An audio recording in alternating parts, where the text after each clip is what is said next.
जी हाँ, आपका बहुत बहुत स्वागत है आपके बेहद पसंदीदा प्रोग्राम में और चैनल पर, जिसका नाम है इंस्टेंट न्यूज़।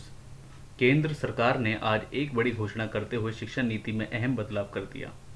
देश में प्रचलित 34 साल से पुरानी शिक्षा नीति में बदलाव करके अब नई शिक्षा नीति को मंजूरी दे दी गई है। इस नीति की सबसे बड़ी खास बात यह है कि अब 10+2 के फॉर्मेट को पूरी तरह से समाप्त कर दिया गया। इसे शिक्षा जगत में निर्णायक बदलाव माना जा रहा है। कैबिनेट की बैठक के बाद यह ऐलान किया गया। केंद्रीय मंत्री प्रकाश जावड़ेकर ने कहा कि प्रधानमंत्री नरेंद्र मोदी की अध्यक्षता में मंत्रिमंडल की बैठक में 21वीं सदी की नई शिक्षा नीति को मंजूरी दी गई। केंद्रीय मंत्री रमेश पोखरियाल निरंकार ने कहा कि मानव संसाधन मंत्रालय का नाम बदलकर अब शिक्षा मंत्रालय किया गया है। भारत सरकार के अनुसार कैबिनेट ने राष्ट्रीय शिक्षा नीति 2020 को मंजूरी दी।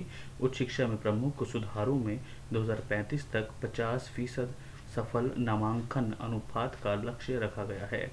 इसमें एकाधिक प्रवेश निकास का प्रावधान शामिल है। देखिए नई शिक्षा नीति को पूरी तरीके से हमारे साथ। नई शिक्षा नीति में 10+2 की प्रारूप को पूरी तरह खत्म कर दिया गया है। अब इसे 10+2 की बांट कर 5+3+3+4 फॉर्मेट में ढाला गया है। इसका मतलब है कि अब स्कूल के पहले 5 साल में प्री प्राइमरी स्कूल में 3 साल और कक्षा 1 और कक्षा 2 सहित फाउंडेशन स्टेज शामिल होंगे। फिर अगले 3 साल को कक्षा 3 से 5 की तैयारी के चरण में विभाजित किया जाएगा। इसके बाद में 3 साल मध्य चरण यानी कि कक्षा 6 से 8 और माध्यमिक अवस्था के 4 वर्ष यानी कि कक्षा 9 से 12। इसके अलावा स्कूलों में कला, वाणिज्य, विज्ञान स्ट्रीम का कोई कठोर पालन नहीं होगा। छात्र अब जो भी पाठ्यक्रम चाहें वो ले सकते हैं। उच्च शिक्षा सचिव अमित खरे ने कहा कि उच्च शिक्षा में कई सुधार किए गए हैं। सुधारों में ग्रेडेड, अकेडमिक, प्रशासनिक और वित्तीय स्वायत्तता आदि शामिल है। नई शिक्षा नीति और सुधारों के बाद हम 2035 तक 50% सकल नामांकन अनुपात यानी कि गेर प्राप्त करेंगे। नई शिक्षा नीति में सभी उच्च शिक्षा के लिए एक नियामक गठन किया जाएगा। कई निरीक्षणों के स्थान पर अनुमोदन के लिए स्वयं प्रकटीकरण आधारित प्रदर्शी प्रणाली के तहत काम करना शामिल है। क्षेत्रीय भाषाओं में ई कोर्स शुरू किए जाएंगे।